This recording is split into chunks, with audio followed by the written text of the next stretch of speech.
그동안 농축산물에 대한 수입 규제는 국내 축산업을 보호하기 위한 장벽처럼 작용해 왔습니다. 하지만 정부가 달걀, 쇠고기에 이어 최근엔 버터, 치즈 등 유가공품에 대한 수입 규제까지 완화하고 나섰는데요. 이에 일각에선 정부의 잇따른 수입 완화 조치로 국내 축산업의 생산 기반이 약화될 수 있다는 우려가 나옵니다. 김하은 기자가 전합니다. 정부가 농축산물 수입 규제 완화 조치를 확대하고 있습니다.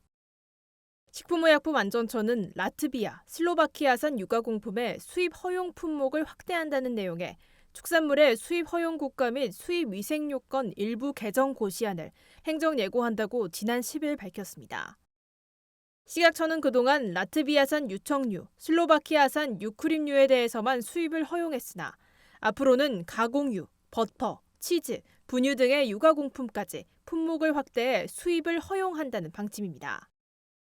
달걀, 쇠고기에 이어 이제는 유가공품까지 수입 규제 완화 조치를 확대한 겁니다. 농림축산식품부는 지난 4월 아일랜드, 프랑스산 쇠고기 수입 조건을 행정 예고하며 2000년부터 광우병을 이유로 수입을 금지해온 해당 국가의 쇠고기 수입 절차 재개를 예고한 바 있습니다. 식품의약품안전처도 이번 달 1일부터 외국산 식육 중에서는 처음으로 호주산 식육에 대해서 전자위생증명서를 이용한 수입 신고 절차를 적용하고 있습니다.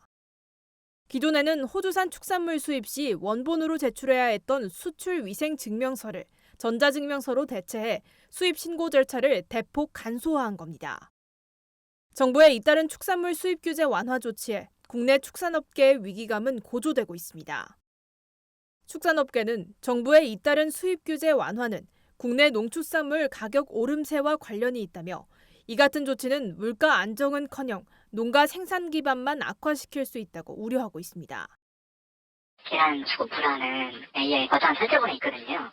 자기들 탓은 안 하고 수입으로 가격을 떨어뜨리게 상황 발생을 해가지고 수입으로 해결하는 것 자체가 농림부가 할 일이 아니고 이런 발상을 하는 것이 잘 이해가 안 돼요.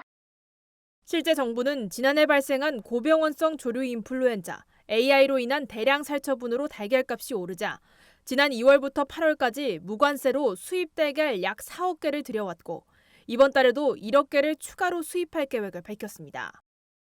한우 가격도 코로나19 이후 지속적으로 오름세를 보이고 있고 지난해 한 차례 유보됐던 원유값도 최근 1리터당 947원으로 인상됐습니다.